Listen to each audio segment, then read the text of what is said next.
Somos País, el noticiero más federal de todos, con periodistas de distintas ciudades, la noticia local clave que se proyecta a nivel nacional, los datos que nos sorprenden, las voces que importan, las imágenes que nos impactan, las historias que nos conmueven. Todos los días una propuesta diferente para la información, el noticiero más federal de todos. Somos País.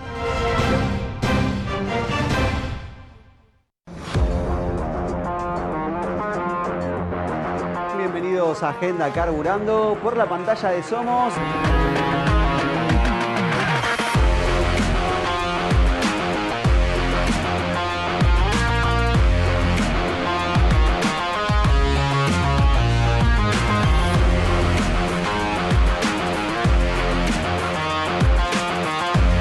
Resumen habitual de todo lo que dejó el deporte motor a nivel nacional e internacional.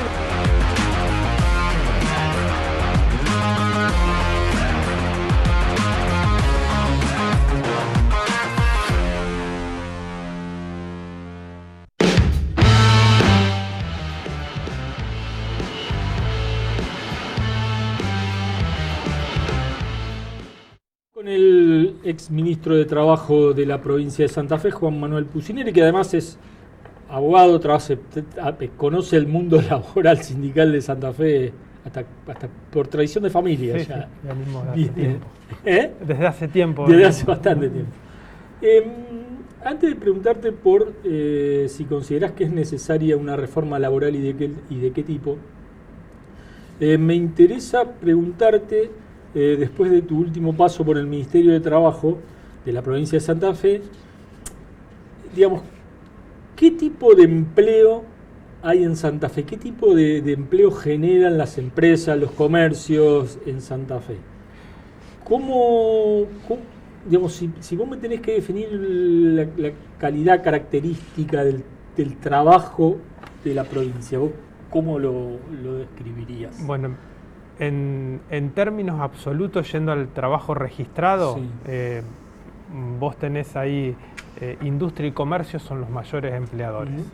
130.000 aproximadamente cada uno de estos dos grandes rubros, industria y comercio. Y particularmente dentro de comercio, el fuerte dentro de industria, el fuerte de la provincia de Santa Fe es el relacionado con la agroindustria, ¿no? Con la industria alimenticia. Ese es el fuerte de la provincia de Santa Fe. Lo que sí, digamos, también es cierto que estamos viendo una tendencia al estancamiento del empleo registrado. Hubo una caída muy abrupta en la pandemia, hubo una recuperación grande post pandemia, digamos, y ahora estamos viendo un escenario de estancamiento del empleo industrial, e incluso durante el año pasado hubo una pérdida importante de empleo industrial. ¿En qué sectores? Básicamente textil, cuero, electrodomésticos. Esos sectores perdieron empleo, es decir, el empleo industrial fue uno de los más afectados durante el año pasado. ¿Qué tipo de empleo se va a encontrar en la provincia? Bueno, el relacionado con los alimentos sin duda es uno de los empleos que se puede encontrar, y después va a estar en la general, en lo que dice, en lo que está marchando el mundo. Economía del cuidado, por ejemplo, es uno de los... Eso no se mide. O se mide mal. Ahí se mide básicamente empleadas de casas particulares. En la provincia de Santa Fe hay alrededor de 60.000 empleados de casas particulares, puede ser varón o mujer. Y también se mide como servicios en algún sector, pero el tema del cuidado de enfermos o del cuidado de gente mayor es uno de los rubros que demanda empleo, digamos. Todo lo que tiene que ver con plataformas, sin duda, es un empleo de poca calidad, pero es uno de los empleos que va a tener demanda. Y después los vinculados a la tecnología con formación, digamos, es decir, con capacidad de poder agregar un valor a ese empleo tecnológico. Hay, por lo menos en los más jóvenes, hay prestaciones de servicio a empresas a terceros, sobre todo en el vínculo con la tecnología. Sí, allí hubo también, por ejemplo, volviendo a esto que hablábamos, en un momento o gran parte de esos servicios no se facturan, se hacen absolutamente con una transferencia. Hay caminos.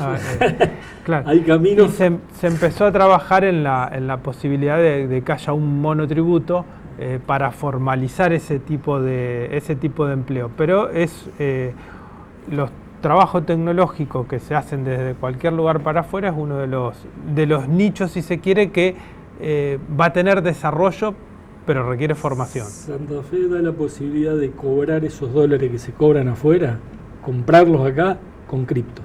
Claro, sí, bueno, no hay nada, no es necesario nada. No, claro, es decir, no es necesaria la facturación. No. Y así también es cierto que es muy difícil hacer una medición de este tipo de empleo, ¿no? ¿Existe todavía el trabajo, el empleo de la persona que entra a los 18 años y se jubila en la fábrica? No, me parece que, o sea, existe sí, y quizás aún siga siendo una tendencia mayoritaria, pero hoy, digamos, ni las empresas se están planteando un trabajador de 20 años, y también es cierto que muchos jóvenes no se plantean un empleo de mucho tiempo en un lugar, digamos, sino que se lo plantean como situaciones de corto plazo. Lo que antes era como aspiracional a trabajar y jubilarse, hacer la carrera y jubilarse en la empresa. Si el hijo podía ocupar, claro, seguir. Hoy eso está mutando. ¿Es necesaria una reforma laboral y de qué tipo, si crees que es necesaria una reforma laboral?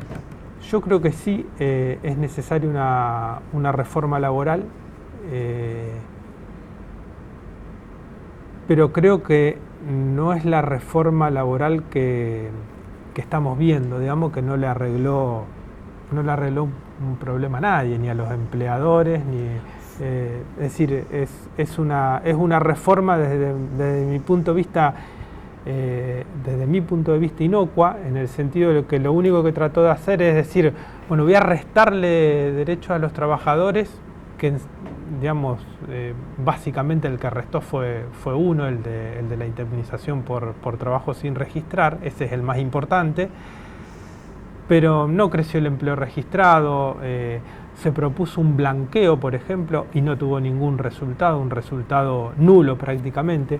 Creo que la reforma laboral que hace falta es la de, sabiendo que tenemos un modelo que responde a una realidad económica que hoy ya no existe, que es la de la gran fábrica de los años 60 o 70. El modelo industrial fordista. Sobre ese modelo se hizo la legislación laboral y ese modelo no existe. Lo que creo que hay que trabajar mucho, y en esto tienen que trabajar las empresas y los sindicatos, es en cómo es la modalidad del trabajo hoy, cuáles son las particularidades dentro de cada una de las empresas. A mi modo de ver, también hay que solucionar el tema de la carga fiscal no salarial para la micro y pequeña empresa, o sea, porque es muy alta. Las pymes no pueden pagar las mismas cargas que las yo grandes. Estoy convencido de que hasta determinado tamaño hay que buscar una solución para eso, porque si no el empleador termina optando por decir, bueno, contrato total o parcialmente sin registrar para ahorrarme algo de la carga salarial, después termina en un reclamo seguramente eso, no es solución. Yo creo que hay que ir fuertemente, si se quiere trabajar en favor de los empleadores, sobre todo prácticamente de los pequeños micro y medianos empleadores, es una reducción de la carga fiscal. Ese va a ser el mejor beneficio que va a tener. En la gran empresa, el trabajo sin registrar no es un problema. La gran empresa registra a los trabajadores porque en el costo total no le es significativo, pero sí en un bar, en un kiosco, en un comercio de ropa. Una pyme en el interior, una empresa chiquita en el interior. Y esos son los mayores empleadores en Santa Fe y en la Argentina. Creo que hay que ir fuertemente a reducirle la carga fiscal, junto con facilitarle desde ya la registración, que eso se está avanzando en eso, digamos, hoy ya no es tan complicado registrar a un trabajador, pero creo que hay que reducirle la carga fiscal relacionada con el empleo. Digamos, en esta discusión del empleo, una de las, y digamos, vos conoces bien el tema, una de las críticas de las empresas es el tema de los juicios laborales, de la litigiosidad. ¿Eso es así? Si es así, hay que buscarle alguna vuelta para que sea justo, pero no abusivo. A ver, esto está relacionado con lo que hablábamos recién. La litigiosidad tiene por base un incumplimiento. Es decir, sin un incumplimiento previo no hay litigiosidad. Que es cierto que en muchos casos cumplir con la totalidad de la normativa, y ahí vuelvo a lo que decía, hay que ir a apostar fuertemente a la pequeña, a la microempresa que es la que mayor cantidad de empleo genera, y reducir las cargas fiscales ahí, y eso va a generar un círculo virtuoso. Me parece a mí que la litigiosidad tiene que ver con esto, con el incumplimiento de la normativa, la mayoría de los casos por imposibilidad de cumplirla, que genera juicio. Entonces el empleador después termina diciendo, pero mirá, le doy empleo, le pagaba lo del convenio, pero no pude cumplir con tal cosa y hoy tengo un juicio.